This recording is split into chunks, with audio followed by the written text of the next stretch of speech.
Hello, this is Dumpit. Dumpit is a 2002 Peugeot 106 1.1 Independence. I was given this car for free by a very generous man, and I'm intended to see if I can run it for free, which sounds a tall order, but I think it's doable. This is a diary update. This is a chance to see what's happened over the last month or so. I think Dumpit has probably covered 800 odd miles now, maybe 850 miles. See if it is indeed still a free car, and whether I've broken it or not. So since the last video went out on this, the last diary update, I have spent some money on Dumpit, which pains me to this day, but I've also managed to get some things, well, basically on the black. I've managed to get some things for free. The first part of this diary update takes us to some welding I had to do on Dumpit. Now, Dumpit is not rotten. Dumpit is actually very tidy. Well, no, it is quite tidy for what it is. Now, the welding I actually did on the back of this car wasn't anything to do with rust, because Dumpit is amazingly not rusty. It was actually the spare wheel cradle had fractured. It's broken off, so I'm just going to do a quick, free repair. And you go, oh, cost of the gas, cost of the MIG wire. Do you really want me to start guessing how much gas and MIG wire I'll use? It won't be much. Oh, that's ugly. I have rushed the prep. That'd be good enough. Obviously, I can't paint it with paint that I've bought, so I shall have to find something that is already paid for, basically. Like, as in, it owes me nothing. Like something I found in the cupboard, and I can't do it yet because it'll be really hot. Cool, I'm not going to show you it because it looks awful. It looks about as good as you would expect for like zero prep. Stone chip, that'll do. It's rubbish, this stuff. But it will do the job, and it's actually not a million miles different from the colour of the underside of the car.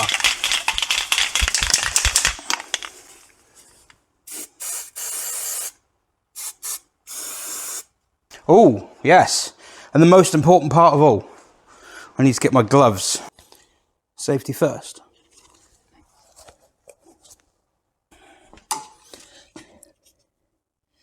Very gentle.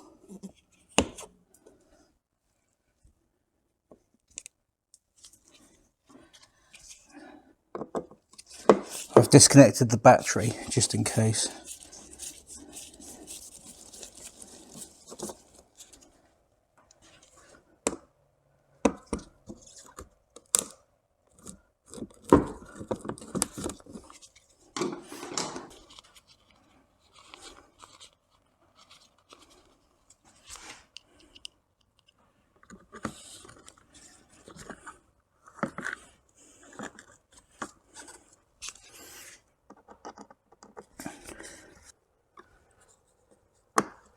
This is dangerous work, but it is skilled work.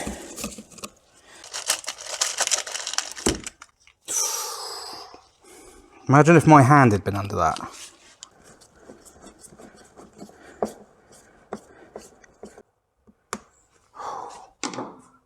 Right, I think we're safe. Yes, I think we're safe. Yeah.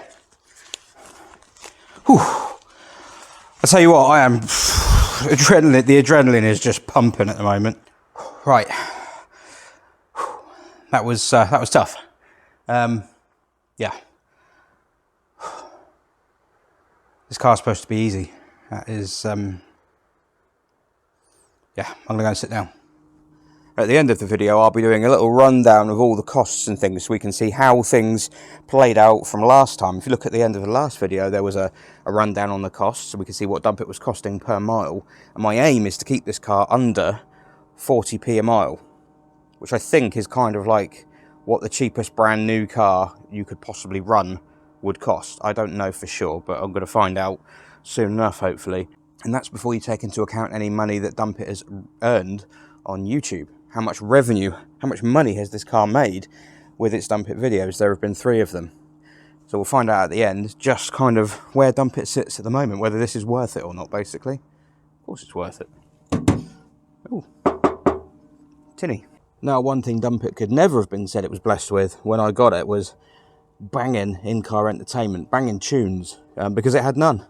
The standard stereo, which was a tape player, was locked out, and the speakers, well, I found out the speakers were knackered when I had a new radio put in. A very kind channel member called Dean turned up and gave me a stereo. It's like half size, it's like, not width, it's a standard width, but it's like half depth. It's just like an MP3 Bluetooth thing, works with my phone.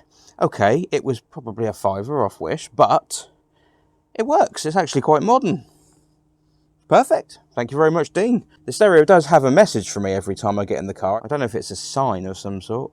Having fitted the new stereo, I discovered my next problem.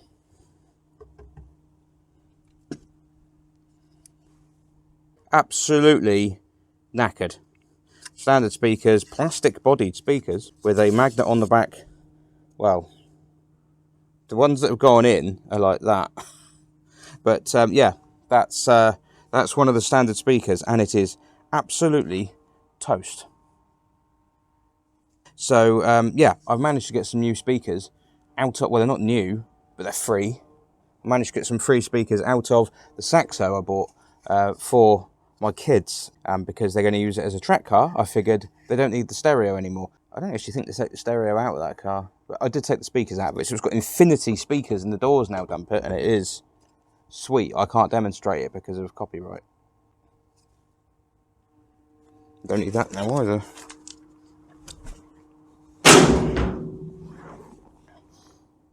They're going to come in Monday and wonder why there's a speaker in their bin.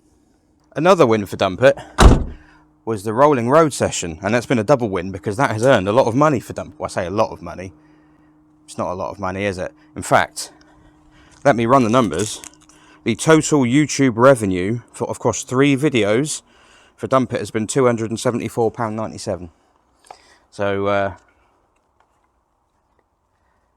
yeah, I'm not going to retire on it, but 3 videos, and the rolling road video by far the most popular one, because everybody wants to see what a 1.1 litre 106 does on a dyno, don't they? But this was a double win, because not only did it get loads of, well, no, it didn't get loads of money. Not only did it earn some pennies, which go towards the cost per mile calculation that I'm coming up with, Dumpit was amazing on the dyno. It's only supposed to have 60 horsepower, and, well, spoiler alert, I don't know if you've seen that video yet. If you don't want to know what it did, put your fingers over your ears and turn the subtitles off now. Dumpit's supposed to have 60 horsepower, and I managed to squeeze 70.7 out of it.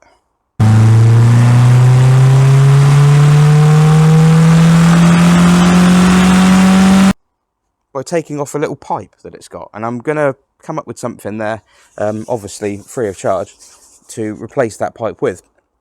But even with the pipe, with the little restrictor pipe in it, it was still making 66 on the first run, 67, then 68. And crucially, it beat Hubnut.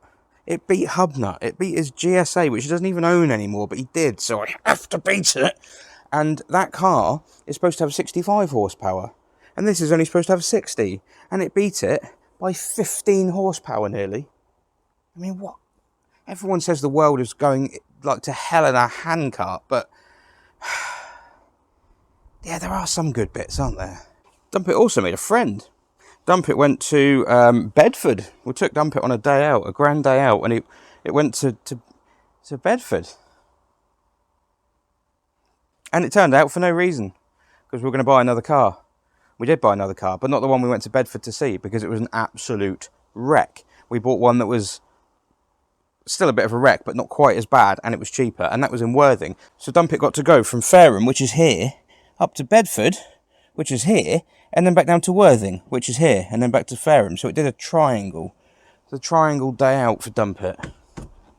It did very well on this trip, and 2 benefits of this trip, actually. Despite the fact you might say, well, you're adding more miles to the car, burning more fuel, putting your costs up. That was a silly thing to do. Not so. You see, Dumpit was the most frugal car we have on a run now. I think it was averaging 45 to the gallon, something like that. And the more miles I do on motorways, the higher miles I do, the better my cost per mile ratio will be. If I start burning fuel up driving around town, my cost per mile is going to be higher. So it's actually going to help my cost per mile ratio.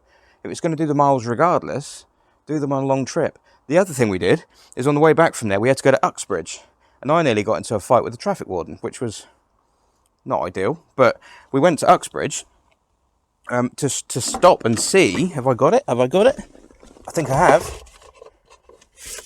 Our phones both went flat, so we used Dumpit's cheap new radio to charge the phones with this thing, which was absolute junk. But Uxbridge, for those who know, is in the ULEZ.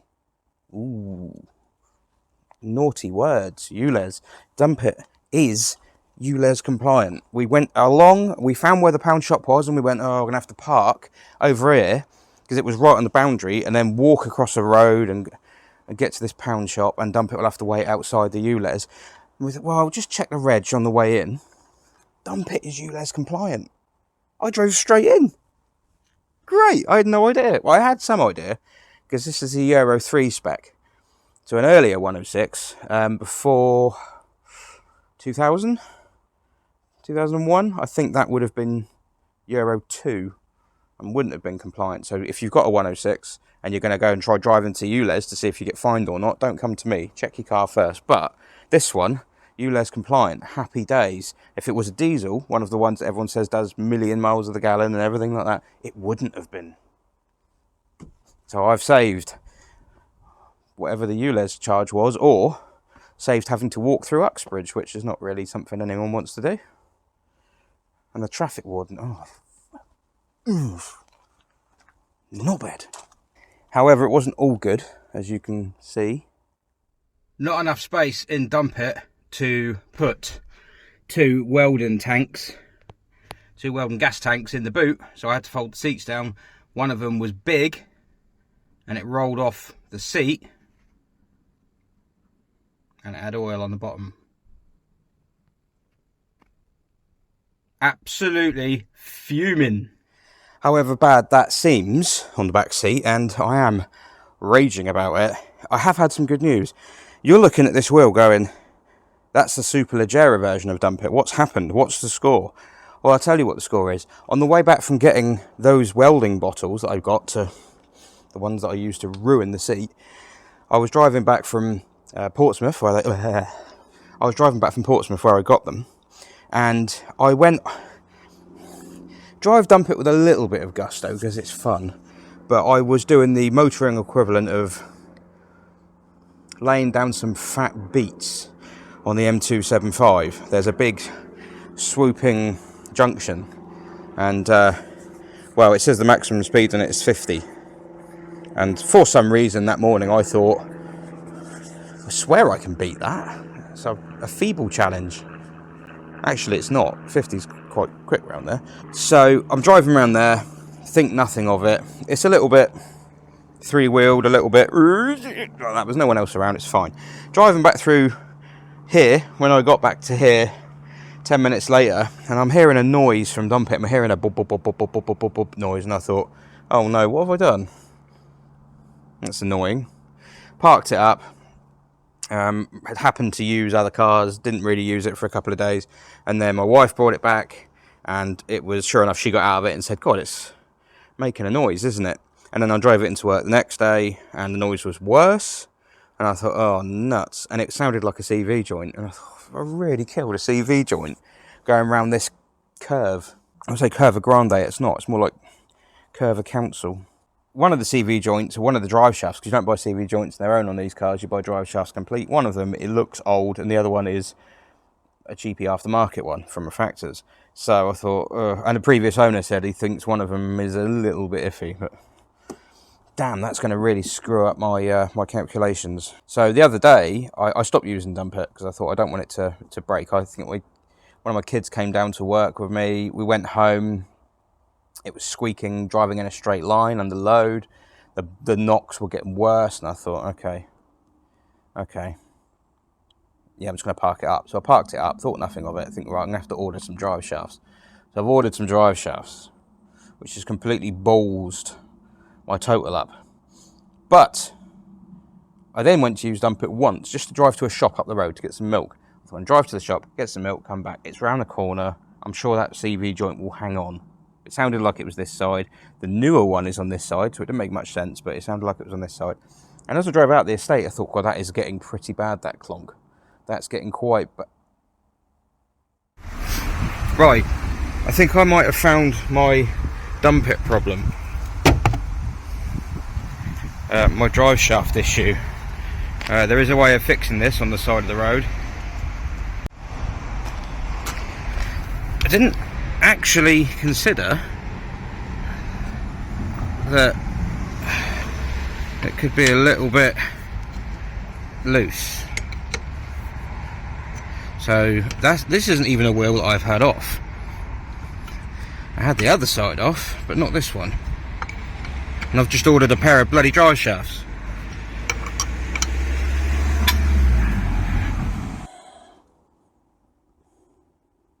So 1 hour after I discovered that my wheel was loose, the drive shafts arrived. So they will need returning.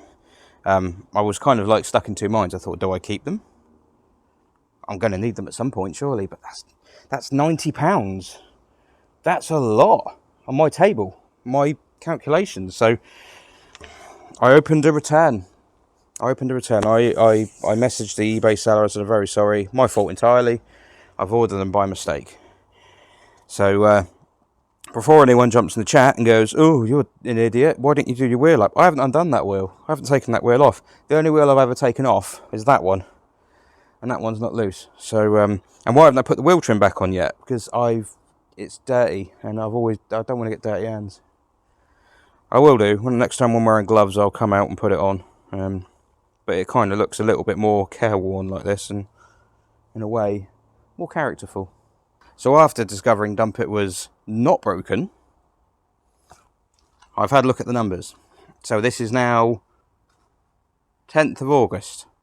So the total spend, remember this car was free, didn't pay anything for it. I've accounted for the fuel it costs to go and get the car, and I've accounted for every other cost with this car, even if it's pennies, every other cost for this car. The only thing I'm not including in this is insurance, because I can't, because it's part of a trade insurance thing. So if you wanted to work this out yourself, you could include some arbitrary insurance amount to see roughly what that would cost you. I don't know how much it would cost in insurance.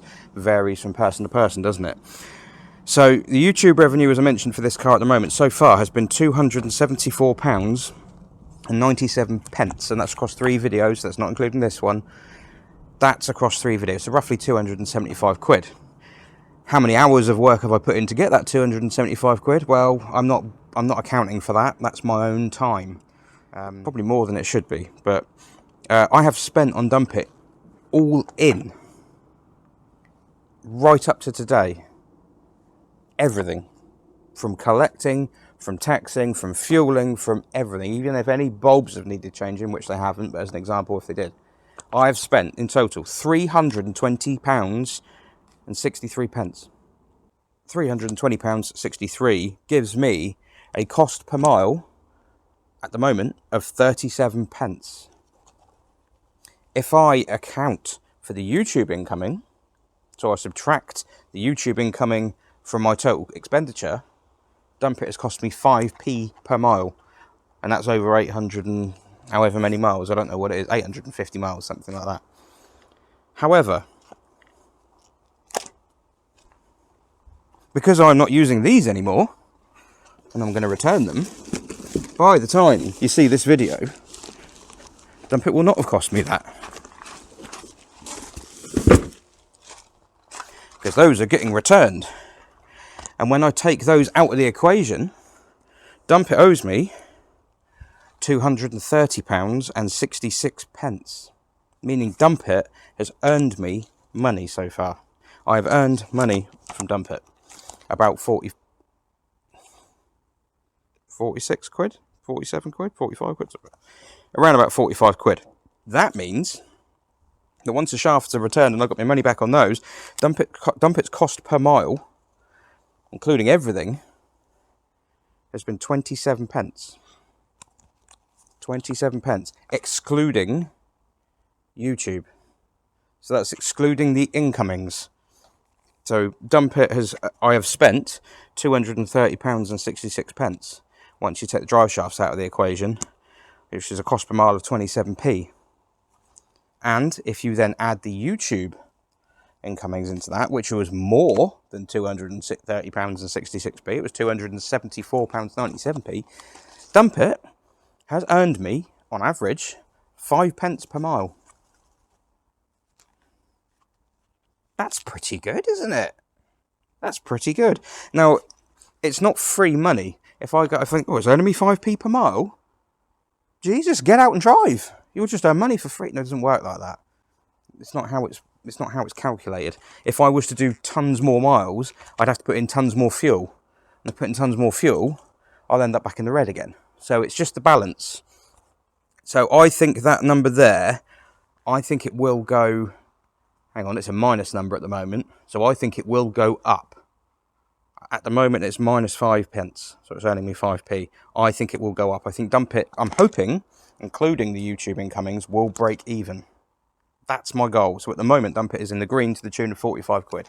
That will change because the Dumpit video that did very well was the dyno video, and that did a lot better than this one will probably do. The first Dumpit video actually did quite well. The first Dumpit video did earn about 90 quid for some reason, considering that the views weren't high, but it earned about 90 quid. The second one, not so much, but the second one was roughly where you'd think it would be. So so this one will probably be around the same.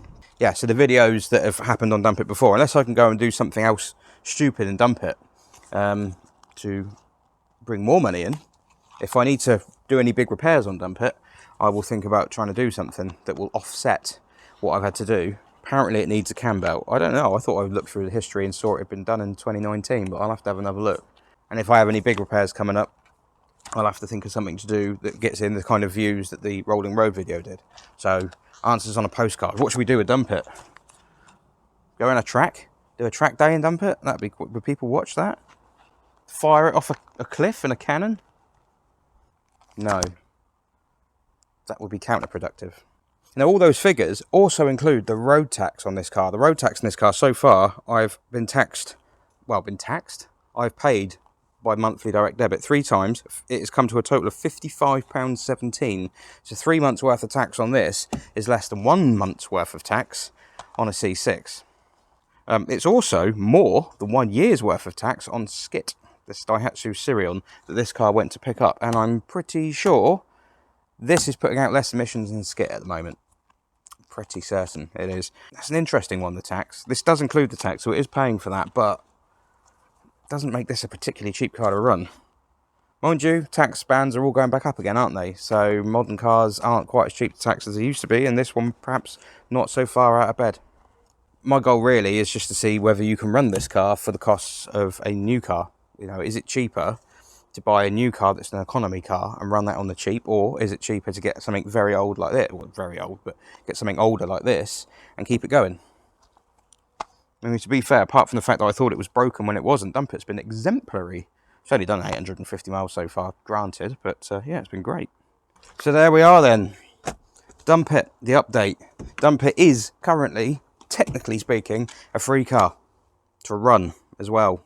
Whether that remains to be seen, remains to be the case, who knows? We don't know what's going to happen, but until that happens, thank you for watching. Thank you to Paul for donating Dumpit, and yeah, stay tuned for more adventures of exciting things like working out whether cost per miles are over 40p and driving cars with 70 horsepower. Don't get the views of some of the other channels, do I?